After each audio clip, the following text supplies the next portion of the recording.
हम लेकर आए हैं सुप्रीम कोर्ट का एक ऐसा लेटेस्ट जजमेंट जो कि किराएदारों को बहुत ही मुश्किल में लाने वाली है। अगर वो आपका मकान समय पर खाली नहीं करते तो किराए के साथ साथ एक मोटी रकम जुर्माने के तौर पर मकान मालिक को देनी पड़ेगी। नमस्कार दोस्तों, मैं हूं आपका एडवोकेट विवेक पांडे और आप देख रहे हैं आपका अपना चैनल लीगल पोजर। दोस्तों, अगर अभी तक आपने हमारे चैनल को सब्सक्राइब नहीं किया है तो सब्सक्राइब अवश्य कर लें, क्योंकि लॉ से रिलेटेड ऐसे ही कंटेंट हम आप तक लाते रहेंगे। दोस्तों, वीडियो बहुत ही इंफॉर्मेटिव होने वाली है, सो बगैर स्किप किए पूरा जरूर देखें। दोस्तों, जब भी कोई मकान मालिक अपने मकान या प्रॉपर्टी को तय की गई समय सीमा के बाद खाली करने को कहता है और किराएदार मकान या किसी प्रॉपर्टी को खाली करने से मना कर देता है, तो मजबूर होकर मकान मालिक कोर्ट का सहारा लेता है और कोर्ट कचहरी का चक्कर लगाते हुए मकान मालिक को सालों बीत जाते हैं। तब तक किराएदार बड़े आराम से उस मकान पे,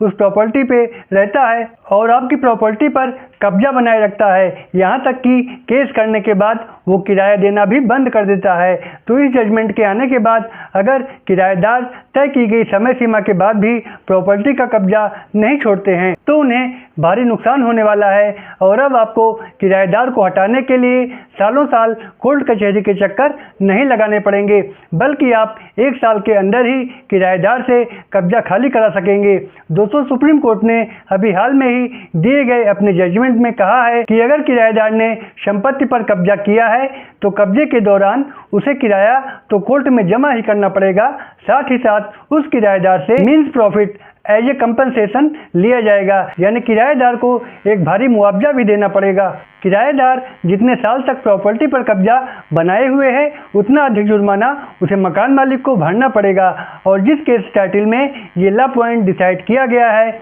वो है विजय कुमार मनीष कुमार HUF वर्सेस अश्विन बंजू लाल देसाई और इसका पिटीशन नंबर है 4049 ऑफ 2020 और डेट ऑफ जजमेंट है 17 मई 2024। और अपने इस जजमेंट में सुप्रीम कोर्ट ने कहा है कि अगर एक किराएदार प्रॉपर्टी पर लगातार कब्जा बनाए हुए है और उसके टेनेंसी राइट के समाप्त होने के बावजूद भी कब्जे में है तो ऐसी कंडीशन में मकान मालिक को ये हक होगा कि वो किराएदार से कंपनसेशन ले सके और इस कंपनसेशन में मीन्स प्रॉफिट के तौर पर आपका केस फाइल करने का खर्चा और अपने वकील का खर्चा, आने जाने का किराया, इन सभी खर्चों को जोड़कर और मकान के किराए सहित सारा पैसा आपको किराएदार से दिलवाया जाएगा। तो दोस्तों, अब आपको किराएदारों से डरने की ज़रूरत नहीं है, बल्कि किराएदार खुद ही आपकी प्रॉपर्टी छोड़ते हुए आपसे कंप्रोमाइज़ करने की कोशिश करेगा। और दोस्तों, अब आपको केस फाइल करने के लिए सिविल कोर्ट भी नहीं जाना है। हर स्टेट का